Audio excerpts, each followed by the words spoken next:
Chapter 6. You are part of the team. When a car breaks down, we bring it to the repair shop to get fixed. The car doesn't have to do anything. It just sits there while the experts fix the problem. But things don't work that way if we've been diagnosed with psychosis. The experts who work with us can't fix us in the same way a mechanic fixes a car. Instead, the experts need us to speak up and help them find the treatment that's right for us. Hi, my name is Pat Deegan, and I was diagnosed with schizophrenia when I was a senior in high school. Like many people, when I first came for help, I was quiet and passive.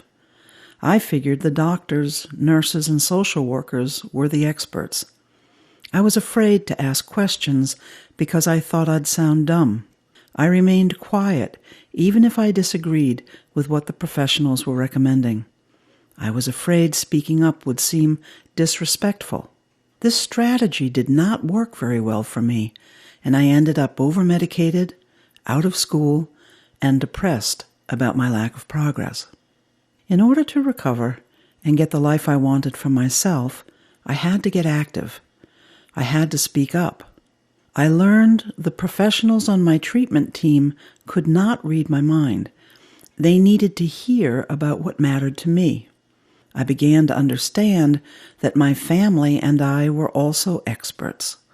We were experts in who I was as a unique individual.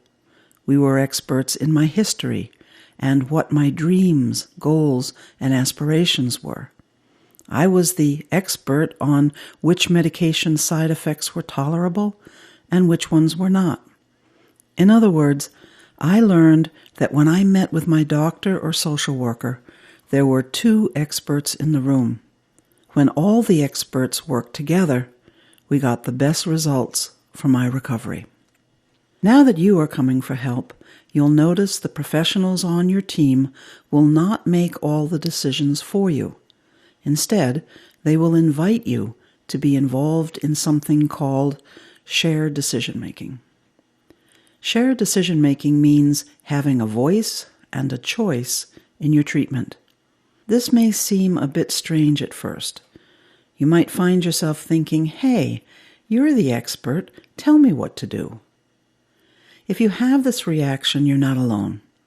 It feels new and different when professionals invite us to participate in shared decision-making. But stick with it. In the long run, having a voice and a choice in your treatment will help you recover and get the life you want for yourself. Here's what you can expect. First, you'll be working with a team of professionals. Your team will probably include a team leader, an employment and education specialist, a recovery coach, and a psychiatrist and/or a nurse. Importantly, your team won't be complete until you and your family join as well. Think of it this way. You'll only spend a few hours a year in the office at meetings with your team. Most of your recovery will happen outside of the office in the context of your everyday life. Did you know we spend about 5,000 waking hours outside of the mental health clinic every year? Your team can't possibly be with you during all those hours. It's up to you and your family to continue practicing what you are learning about recovery in those other 5,000 hours of your life.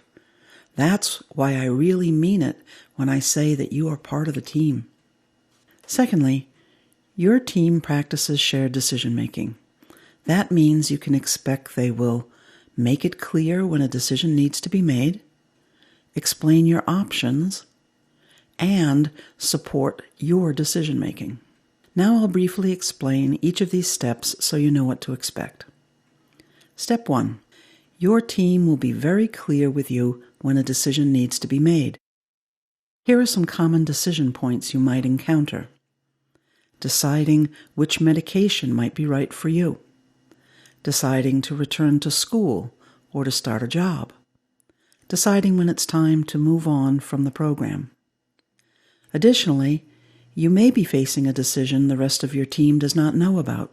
For instance, you might be thinking about going off a medication.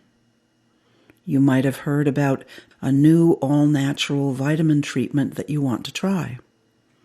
You might be considering having a baby. If you are facing decisions like this, tell your team. They won't make the decision for you. Instead, they will support you in sorting things out and making the decision that's right for you. Step 2. Once you and your team know a decision needs to be made, they will help you understand your options. For instance, if you are faced with a decision about which antipsychotic medicine to try, you should expect your doctor to explain your options, including the potential benefits and harms of the different medications. Your doctor or nurse will want to hear your thoughts and discuss any concerns you may have. Here are some good questions to ask. What other options besides medicine do I have? What happens to people who don't use the medicine? How might this medicine help me do the things that are important to me?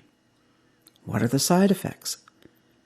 How much is the copay for each of these meds? How will I know if this medicine is working for me? How might this medicine affect my sex drive or my energy level? How might this medication affect my health? How long will it take for this medicine to begin working for me? How can I get in touch with you if I have concerns about this medicine? When considering your options, your team might offer you a decision aid. Decision aids can be written documents like the one you see here. Decision aids can also be videos or websites like the ones you see here.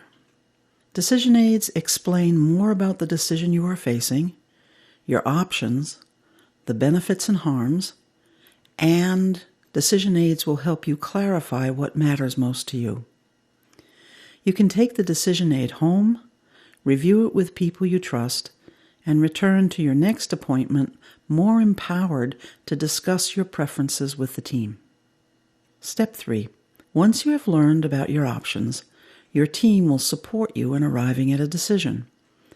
You can expect they will say things like, "What, from your point of view, matters most as you consider these options? What's the hardest thing about deciding?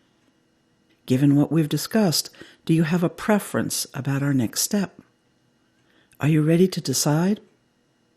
You don't have to feel pressured to make a decision right away. It's okay to take time to consider your options. It's also okay to invite your family or other important people in your life to review information with you. In shared decision-making, there are no right or wrong answers. Your team has the goal of helping you make the decision that is right for you. This is Pat Deegan. Recovery is real, and I wish you the best on your journey of recovery. Thanks for listening.